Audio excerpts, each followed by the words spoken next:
আসসালামু আলাইকুম। প্রিয় দর্শক, রাজনৈতিক অঙ্গনে একটা বিতর্ক আমি দেখছি বেশ স্পষ্ট হয়ে গেছে।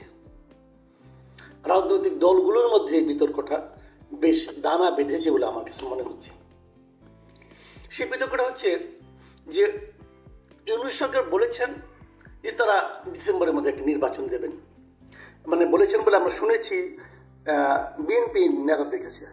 বিএনপি নেতাদের সঙ্গে একটা বৈঠক ছিল, সেই বৈঠক থেকে বের হয়ে তারা বলেছেন যে ডিসেম্বরের মধ্যে নির্বাচন হবে। এটা দুদিন আগের কথা।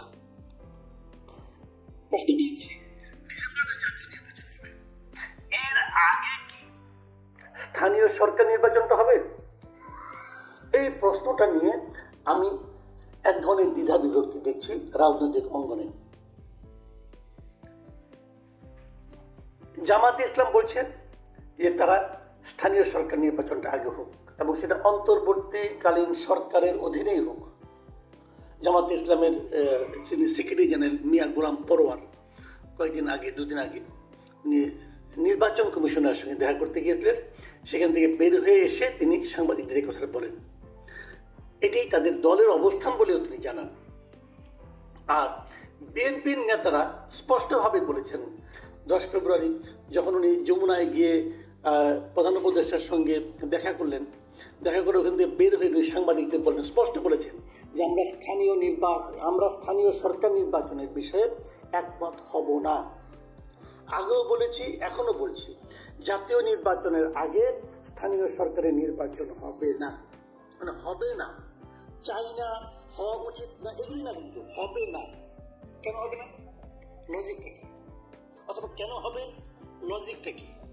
কেউ কিন্তু লজিক দেয় না, কেউ কিন্তু কারণটা, আমি অনেক খুঁজেছি গত কয়েকদিনে, কেউ কারণটা বলে না।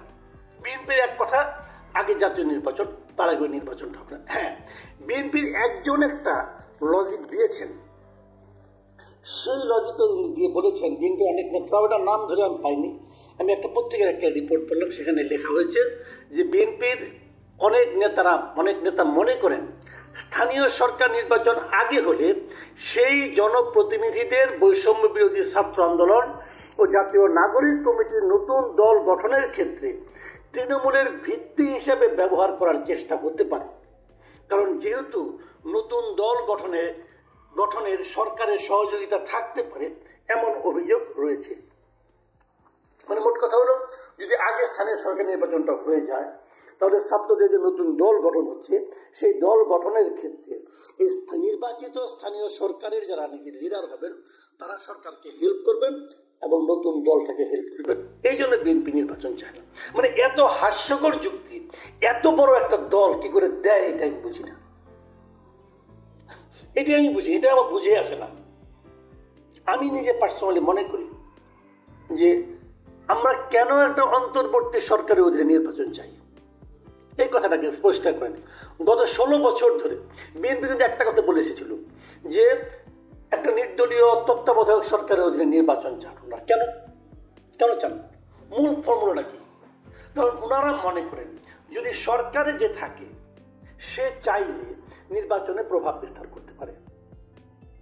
সরকার চাইলে, নির্বাচন কমিশন যেমনই হোক না কেন, সরকার চাইলে নির্বাচন কমিশনকে প্রভাবিত করতে পারে, নির্বাচনকেও প্রভাবিত করতে পারে। যে কারণে তারা সবাই নির্বাচনটা একটা অন্তর্বর্তীকালীন অথবা তত্ত্বাবধায়ক অথবা নির্দলীয় সরকারের অধীনে হোক, এটা তারা সবসময় চেয়েছে। জামাত চেয়েছে, বিএনপি চেয়েছে, আওয়ামী লীগ ছাড়া সবাই চেয়েছে। গত 15 বছর ধরে বিএনপি এটা আন্দোলন করছে। তাহলে ভাই, স্থানীয় সরকারের জন্য এই ফর্মুলা প্রযোজ্য হবে না কেন? স্থানীয় সরকারও তো একটা দলীয় সরকার প্রভাব বিস্তার করতে পারে। তো কেন স্থানীয় সরকারও একটা নির্দলীয় সরকারের অধীনে হবে না? এই নির্বাচনটা কেন হবে না বলেন, ব্যাখ্যা করেন। এই প্রশ্নটা আমি বিএনপি নেতাদের কাছে করছি।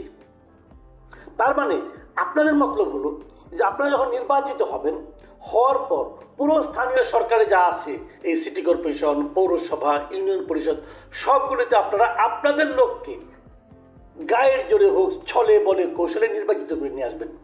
তাহলে আপনাদের সঙ্গে আওয়ামী লীগের মতলবের পার্থক্যটা কোথায়? আপনাদের একই লাইনের লোক রে ভাই। ওই যে একটা স্লোগান উঠছিল না মাঝখানে, যে এক স্বৈরাচার গেছে আরেক স্বৈরাচার আসতে যাচ্ছে, তো স্লোগান তো দেখা যাচ্ছে খুব একটা ভুল না। এই মতলবের কি অর্থ আছে এটা আমাকে বোঝান। হ্যাঁ, আপনি বলতে পারেন স্থানীয় সরকার নির্বাচন হলে পরে এই জাতীয় নির্বাচনটা পিছিয়ে যাবে কিনা, কি কারণে পিছাবে? আপনি ওইভাবে শর্ত দেন যে ডিসেম্বরে জাতীয় নির্বাচন হতে হবে, তার আগে যদি তারা পারে করে দেয়। কারণ স্থানীয় সরকার নির্বাচনটা দলীয় কোনো নির্বাচন না, এটা নির্দলীয় নির্বাচন। নির্দলীয় নির্বাচন হয়ে যাক, অসুবিধাটা কি? এতে বরং দুটো লাভ হবে। দুটো লাভ কি? এই সরকার এবং এই নির্বাচন কমিশন আসলেই একটা নিরপেক্ষ নির্বাচন করতে পারে কি পারে না সেটা আমরা বুঝতে পারবো। এটা একদিনে না হয় আপনি 2 ধাপে করেন, 3 ধাপে করেন, তাহলে তারা একটা কাজের মধ্যে থাকলো। এইটা হলো আপনার মাত্র হলো এই মাস, ফেব্রুয়ারি মাস, তাহলে এপ্রিল, মে, জুন, জুলাইয়ের মধ্যে 3টা নির্বাচন আপনি সবগুলো করে ফেলেন। সিটি কর্পোরেশন করেন, পৌরসভা করেন আরেক ধাপে, আর ইউনিয়ন পরিষদ 2-3 ধাপে করলেন, অসুবিধাটা কি? জুলাই আগস্টের মধ্যে সব নির্বাচন হয়ে যাবে। এতে কি হবে? এই নির্বাচন কমিশন নির্বাচন করার ক্ষেত্রে একটা ওয়ার্ম আপ মতো অবস্থায় তারা চলে যাবে। তারা একটা প্র্যাকটিসের মধ্যে থাকবে যে নির্বাচনটা তারা ভালোভাবে করতে পারে। তাদের একটা পরীক্ষা হয়ে যাবে, সরকারেরও একটা পরীক্ষা হবে। কেন করবেন না আপনি এটা করেন। হ্যাঁ, বিএনপি আরেকটা দাবি করতে পারে। সেই দাবিটা কি করতে পারে? যে তাহলে ছাত্র উপদেষ্টা যারা আছে তাদেরকে সরাই দিতে হবে, কারণ তারাও এখানে থেকে এদের উপর প্রভাব বিস্তার করবে। বিশেষ করে এলজিআরডি মিনিস্ট্রিতে যে একটা ছাত্র প্রতিনিধি আছে তাকে তো সরাইতেই হবে। উনি যদি এলজিআরডি মিনিস্ট্রিতে থাকেন তার আন্ডারেই তো সবগুলো স্থানীয় সরকার, কাজে ওটাকে সরাইতে হবে, ওনাকে চেঞ্জ করতে হবে। ওই যে ওনার বাবা যে বাহাদুরি করে বলে মুরাদনগরে যায় যে সবচেয়ে বড় মন্ত্রণালয় আমার ছেলের হাতে, এটা বলা বন্ধ করতে হবে ভাই। অলরেডি বলা বলি শুরু হয়ে গেছে, এটা বন্ধ করতে হবে। এটা বন্ধ করে দেন। সহজ হিসাব, নির্বাচনে আমি তো মনে করি এখনই ইমিডিয়েট এই 3 জন ছাত্র উপদেষ্টাকে উপদেষ্টা পরিষদ থেকে বের করে দেওয়া উচিত। এই ডক্টর ইউনূসের উচিত এটা, যদি ছাত্ররা দল করে। আর যদি ছাত্ররা দল না করে থাকুক, আরো 10টাকে আনেন, আমার কোনো আপত্তি নাই। কিন্তু দল করবেন আবার এখানে বসে নিয়ে কলকাঠি নাড়বেন, আর আপনার বাবা যে বলবো যে আমার পোলা এখানে মসজিদে 10 লাখ টাকা দিচ্ছে, অমুক করছে তমুক করছে, আমার পোলা যদি ভোট করে ভোট দিবেন। এই সমস্ত ভাই আমরা এই দেশের লোক শুনতে রাজি না, আপনি যেই হন না কেন রাজি না। এইটাকে মাথায় রাখতে হবে, এইটা বলেন। কিন্তু আপনি স্থানীয় সরকার নির্বাচন চান না, হতে দেবেন না, এটা বড় কে দিল মির্জা ফখরুল ইসলাম আলমগীর সাহেব? এই কথা জবাবটা আপনি আমাকে দেন। এখনো তো ক্ষমতা আসেন। আপনি যে বললেন যে জাতীয় নির্বাচনের আগে স্থানীয় সরকার নির্বাচন হবে না, এই আপনি কি দিয়েছে বলেন? হবে না মানে কি? আপনি কি দিয়েছেন না? কেন আপনি বলতে পারেন আপনারা চান না, বলতে পারেন আমরা চাই না, তবে কি কারণে চান? যখন আপনার একটা পলিটিক্যাল পার্টি যখন বলবে আমরা এটা চাই না, তখন ওই পলিটিক্যাল পার্টিকে ক্লিয়ার করতে হবে জনগণের সামনে যে আপনারা কেন চান না। You have to explain. আপনি অথরিটি না, ক্ষমতায় যান নাই, এখনই অথরিটি দেখাচ্ছেন। যখন যাবেন তখন আপনি অথরিটি না, মাথায় রাখতে হবে। জনগণ হলো সোল অথরিটি। গণতন্ত্রের কথা বলবেন আর আচরণ করবেন স্বৈরতন্ত্রের মতো, এটা হয় না ভাই, এটা হয় না। আর জামাত ইসলাম যে দাবিটা করেছে, আমি জামাত ইসলামের দাবির সঙ্গে আমার দাবি মিলে যাচ্ছে।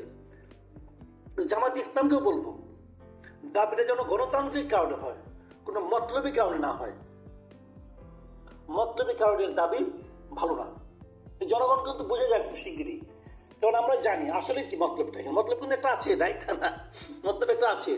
তো সেটা হলো কি যে এই কমিটিগুলো করে যে কথাটা বিএনপির কেউ কেউ বলেছে, এটা যে একদম উড়াই দিবেন তা না, কিন্তু আমি মনে করি কি ওই জায়গাটাতে সমাধান করা সম্ভব।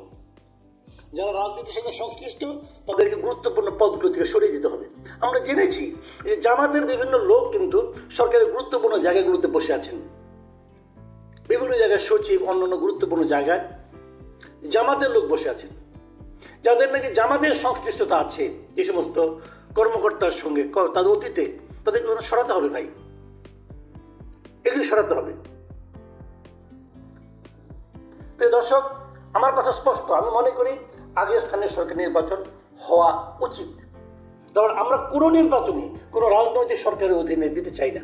নট অনলি দ্যাট, আগামীতেও যে নির্বাচনগুলি হবে, জাতীয় নির্বাচন অথবা স্থানীয় সরকার নির্বাচন, সবই এরকম তত্ত্বাবধায়ক সরকারের অধীনে হওয়া উচিত। যখন নতুন 5 বছর পর যখন নতুন তত্ত্বাবধায়ক সরকার আসবে, তারা এসে প্রথমে স্থানীয় সরকার নির্বাচন করবে, তারপরে জাতীয় নির্বাচন করবে। হ্যাঁ, যে একটু উপনির্বাচন হলে সেগুলো করতে পারে রাজনৈতিক সরকার, ওগুলো দিয়ে বরং তাদের মতলবটা টের পাওয়া যাবে, তাদের ইন্টেনশনটা বোঝা যাবে।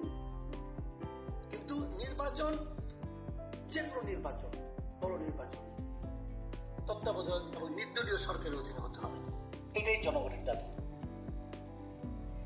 প্রিয় দর্শক, এখন এই পর্যন্তই। আল্লাহ হাফিজ।